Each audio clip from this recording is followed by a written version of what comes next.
Hi friends, कैसे हैं आप सब। और उम्मीद करता हूं बिल्कुल अच्छे होंगे, बिल्कुल मस्त होंगे, जहां पर भी होंगे बिल्कुल बिंदास जी रहे होंगे। बहुत सारे लोगों को लग रहा है कि अभिषेक भाई कल बहुत टाइट मैच है। देखो, कोई गलत बात नहीं है, ठीक है, टाइट मैच है, कोई बात नहीं है, देख लेंगे टाइट मैच है तो कितना टाइट मैच है। पर मैं सोशल मीडिया पर देख रहा हूं भाई, हमारे एक बड़े फेमस एक है ना इंस्टाग्राम पर, तो उनके चेहरे को हटा करके एआई के थ्रू ट्रेविस हेड का चेहरा लगा दिया गया। और उसमें वो कह रहा है कि आलिए रे आलिए, भग मत जाइयो, आलिए रे आलिए, है ना भाई। मैं लिटरली ट्रेविस हेड से कहना चाहता हूं कि वरुण चक्रवर्ती भी भाई उसी गाड़ी के पीछे बैठा हुआ है। ट्रेविस हेड उसी गाड़ी के पीछे वरुण चक्रवर्ती बैठा हुआ है, जो कह रहा है कि आलिए रे आलिए, इस बार कोई भग मत जाइयो, वो वरुण चक्रवर्ती कह रहा है। तो चिंता मत करना, और इसीलिए मैं आप लोगों को भी कह रहा हूं एकदम बिंदास रहो। मैं सोशल मीडिया पर देख रहा हूं लोग टेंशन में हैं, ठीक है, टेंशन में रहना कोई गलत बात नहीं है। मैच से पहले वो एंजाइटी, थोड़ी सी नर्वसनेस हर किसी को हो जाती है, मुझे भी है, आपको भी है। लेकिन ऐसा नहीं है भाई लोगों कि हमारी टीम एकदम पिद्दू और ऑस्ट्रेलिया की टीम एकदम सुपर हिट। ऑस्ट्रेलिया जीतने के लिए ही आएगा, हम तो हारने के लिए ही वहां पर पड़े हुए हैं। ये गलतफहमी में आप लोग हो।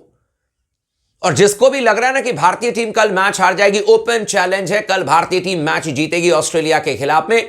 मैं ये नहीं कह रहा हूं कि एक तरफा मैच होगा, और मैं चाहता भी नहीं हूं कि एक तरफा मैच हो, लेकिन मैच तो भारतीय टीम ही कल जीत रहा है भाई। क्योंकि जितने ऑस्ट्रेलिया के खिलाड़ियों का, टोटल खिलाड़ियों का अनुभव है ना, उतना तो विराट कोहली और रोहित शर्मा का, एक दोनों को ऐड कर दो तो उससे ज्यादा अनुभव तो इन दोनों प्लेयर्स के पास में है। और बड़े मैच के ये दोनों बड़े प्लेयर हैं। पाकिस्तान के खिलाफ में विराट कोहली ने हिलाया था, रोहित शर्मा ने बड़े मैचेस में कई बार हमने उनकी तूफानी पारी देखी है। तो मुझे लगता है कि रोहित शर्मा की तूफानी पारी आपको कल देखने को मिलेगी। लेकिन सबसे पहले वो लोग जो ऑस्ट्रेलिया को लेकर के या तो बहुत डरे हुए हैं, या मतलब ऑस्ट्रेलिया से ज्यादा प्यार है कि अभिषेक कल तुम्हें जवाब मिल जाएगा, अभिषेक कल तुम्हारा मुंह तोड़ दिया जाएगा, मेरा मुंह तोड़ दिया जाएगा। मैं उन लोगों से कह रहा हूं कि मेरे दोस्त, पहले तो अपने बड़े भाई जो जिनको तुम लोगों ने बना रखा है, स्टीव स्मिथ और ट्रेविस हेड को जाकर के उनसे कहो कि कम से कम भारतीय टीम की स्ट्रेटजी तो कॉपी मत करो भाई। जो स्ट्रेटजी हमारी है उसको तुम एकदम ही चिपका रहे हो यार। पहली अपनी स्ट्रेटजी बना लो भारतीय टीम को हराने के लिए। सेमीफाइनल मैच है और उसमें भारतीय टीम की स्ट्रेटजी कॉपी कर लोगे और फिर कहोगे कि भाई ऑस्ट्रेलिया बड़ी मजबूत टीम है। मैं आपको बताता हूं कि क्या कर रही है ऑस्ट्रेलियाई टीम और भारतीय टीम की किस तरीके से स्ट्रेटजी कॉपी की गई है। चैनल को सब्सक्राइब कर दीजिएगा, इस वीडियो को आखिरी तक जरूर देखिएगा और लगातार बने रहे स्पोर्ट्स टॉक के साथ में। और मैं फिर से आप लोगों को कह रहा हूं भाई लोगों, फिर से मैं आप लोगों को कह रहा हूं, भारतीय टीम बहुत मजबूत है, बहुत मजबूती के साथ में हमारी टीम खेल रही है क्रिकेट। अगर कुछ लोगों को अगर आप सुनते और कुछ लोगों का अगर आप मानते, जिसमें से हमारे भी कुछ अपने ही लोग हैं जो कि दुबई में बैठ करके वहां पर पता नहीं ठुमके लगाने के लिए गए हुए, दुबई में बैठ करके गलत पिच रिपोर्टिंग, दुबई में बैठ करके गलत प्लेइंग 11, ऐसे लग रहा है जैसे कि क्या मतलब कि कौन सा सुट्टा मार करके बैठे हुए हैं, क्या रिपोर्टिंग चल रही है भाई साहब।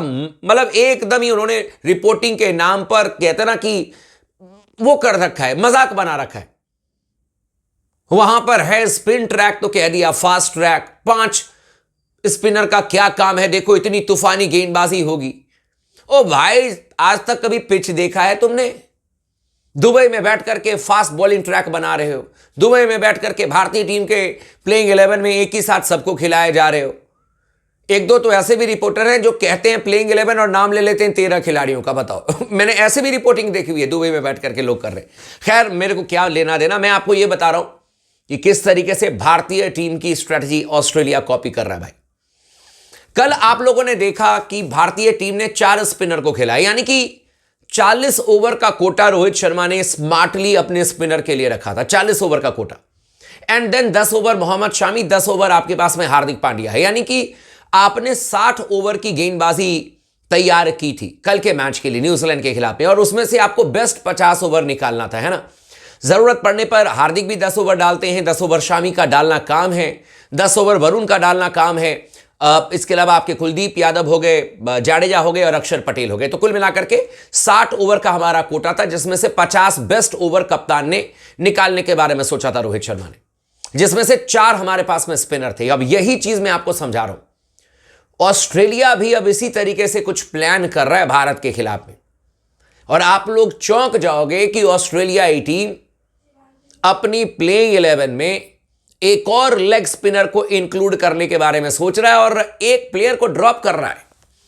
नेथन एलिस को ड्रॉप करने के बारे में ऑस्ट्रेलियाई टीम सोच रहा है, क्योंकि उनको समझ में आ रहा है कि भारत को फंसाने के लिए हमारे पास में स्पिनर्स होंगे तो बात बनेगी। और यह सोच कहां से आई ऑस्ट्रेलिया के कप्तान के पास में? यह सोच भारतीय कप्तान को देख करके कॉपी पेस्ट मार लिया गया, और कहा जा रहा है कि हो सकता है नेथन एलिस जो इनके दाहिने हाथ के गेंदबाज हैं उनको ड्रॉप करके ऑस्ट्रेलियाई टीम तनवीर सांगा को खिलाए भारत के खिलाफ में, और वो भी लेग स्पिन गेंदबाज है। नाम सुनकर के तो मेरे ख्याल से शायद इंडियन ही है, मतलब ऑस्ट्रेलिया में ऑब्वियसली ऑस्ट्रेलिया से खेल रहे, लेकिन शायद कहीं ना कहीं इंडिया से ताल्लुक तो जरूर होगा। तनवीर सांगा तो ऑब्वियसली बात है, इंडिया का ही नाम है, इंडियन ही नाम है, पर उनको खिलाने के बारे में सोचा जा रहा है। यानी कि एडम जैम्पा, तनवीर सांगा, ग्लेन मैक्सवेल और मैथ्यू शॉट, ये 4 स्पिनर इनके पास में होंगे। लेकिन ऑस्ट्रेलिया एक चीज भूल गया कि हमारे जो 4 स्पिनर हैं वो पार्ट टाइम स्पिनर नहीं है। इनके पास में ग्लेन मैक्सवेल जो है वो पार्ट टाइम स्पिनर है, और मैथ्यू शॉट तो super duper part time spinner है, वो ओपन करता है भाई। और अगर ऑस्ट्रेलिया ये सोच रहा है कि भारत के बाएं हाथ के बल्लेबाज के खिलाफ में हम मैथ्यू शॉट और ग्लेन मैक्सवेल से बॉल डलवा करके ओवर निकलवा देंगे, तो ई ना होवे भाई, ये नहीं होगा। और इसीलिए भारतीय टीम के कप्तान भी कह रहे हैं कि आलिए भाई आलिए, इस बार आर और पार की लड़ाई है। जो लोग सोच रहे हैं ना कि ऑस्ट्रेलिया टीम तो हमें फिर से धो करके चला जाएगा, इस बार धुलने के लिए ऑस्ट्रेलिया टीम तैयार है। और इसीलिए मैं कह रहा हूं कि ऑस्ट्रेलिया ने पहले से प्लानिंग बना रखी थी कि भारत को फायदा, ताकि बुरी तरीके से हार जाएं तो कह दे हमने तो पहले ही कह दिया था भारत को फायदा। दक्षिण अफ्रीका ने इसीलिए भी कहानी शुरू कर दी भारत को फायदा, कि अगर हार गए तो कह देंगे कि हमने तो पहले ही कह दिया था कि हम भारत से नहीं जीत सकते। ये प्लानिंग है इनकी। और भारत ने जिस तरीके से 4 स्पिनर्स को खिलाए, तो इन्होंने भी अब तय कर लिया कि 40 ओवर स्पिनर से कराएंगे। अब सवाल यह है कि अगर नेथन एलिस को बाहर करके तनवीर सांगा को लेकर के आते हैं तो इनके पास में 2 बाएं हाथ के तेज गेंदबाज बचेंगे। अब एक का नाम है बेन डॉर्शॉय और एक का नाम है आपका ये स्पेंसर जॉनसन, और बाकी ये ओवर्स अपने स्पिनर से कराने के बारे में सोचेंगे। भारतीय टीम के बल्लेबाज भी पूरी तरीके से तैयार है। अगर दुनिया में कहीं भी किसी को भी लगता है कि 2 लेफ्ट आर्म फास्ट बॉलर हमें परेशान करेंगे, तो अभी भी मैं बता रहा हूं बेन डॉर्शॉय को जितनी मैंने देखी है गेंदबाजी करते हुए, मुझे नहीं लगता कि भारतीय टीम के बल्लेबाज ज्यादा परेशान होने वाले इनके खिलाफ में। और ऑस्ट्रेलिया अगर अपनी स्ट्रेटजी अपने हिसाब से बनाए, अपने स्ट्रेंथ पर बनाए तो ज्यादा बेहतर है, नहीं तो ऑस्ट्रेलियाई टीम मैच में नहीं टिकेगी। मैं अभी भी बता रहा हूं, अगर किसी को लग रहा है कि भारत की स्ट्रेटजी कॉपी करके ऑस्ट्रेलिया हमें परेशान करेगा, नहीं कर पाएगा, क्योंकि भारतीय टीम अपने स्ट्रेंथ के हिसाब से प्लानिंग कर रही है और ऑस्ट्रेलिया उसी जाल में फंसता जा रहा है जो भारतीय टीम चाह रही है।